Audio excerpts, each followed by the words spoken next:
we're not really talking about a return to normal, and we shouldn't be. So is it worth it? It would be my question.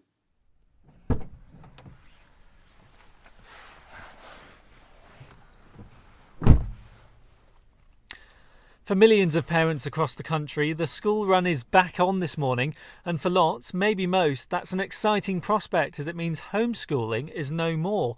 For a significant number, though, today's the day they've been dreading, as for various reasons, they don't believe the schools are safe. Around a month or so ago, I got in touch with a mum from here in the southwest who fears sending her child back to school could equate to her signing off on her own death sentence. Her GP has suggested as much because she's extremely vulnerable and her child has a condition that makes socially distancing almost impossible. But the school, the government, everyone involved is insisting she ignore all that or face legal action. I've done some research and it turns out this is an issue across the country. This is their story. My mum has been in a bubble with us. She's 72 since June. Back in September, if it had just been us, I think I would have been comfortable initially, but I wasn't comfortable exposing my mum to those risks, and neither would my children have been. At some point last term, I would have been concerned for all of us because the numbers were going up and it was clearly following a path of the school holidays, and I can't believe at the moment there's no mitigation in place and they're just expected to go back as they were. It just feels like history is going to repeat itself. I think everyone should have the right to choose at this point. Now, previously during the pandemic, the government has said there should be choice, and I've seen government legal documents dated the 9th of December 2020 making that very clear. They include quotes such as, "The ultimate decisions as to these issues are of course for schools and local authorities.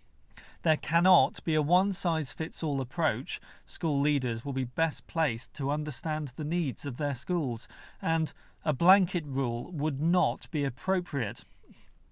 Recently, our Westminster reporter Georgie Prodromou put these concerns to the Schools Minister Nick Gibb. Education will be mandatory from the 8th of March. The parents I've spoken to, they're desperate for their children to go back to school. In fact, the children really want to get back to school. Fines are a possibility. However, the head teachers are sensitive people. They know that some families have a concern about the virus, and what head teachers should do is talk to those families. Lucy Wenham, who you saw at the start, is a former teacher turned education lecturer at the University of Bristol. There are families who have real worries, legitimate real worries about COVID being brought back to the household. I think if a parent is concerned for the health of a child or the health of a family member and they want to keep their children home and they're able to do that, it is very strange that we're going to fine them or force them to go in. As I said at the start of this, for most people, today will be about excitement, joy, even relief. But for others, it's merely a continuation of months of stress, heartache and pain. We've heard reports from all corners that some schools are going as far as taking kids not going in off-roll so their attendance figures aren't impacted. One child being taken off-roll and possibly not being able to return to a place in that school in the following academic year is a huge concern. And with the local education authority now, I was issued a formal notice and was told that I'd be referred to the magistrates in January. They said the only way I could get the best interest of my children, individual situation considered, would be to go to court. But based on what I was saying, that I was concerned about my mother, we'd probably lose.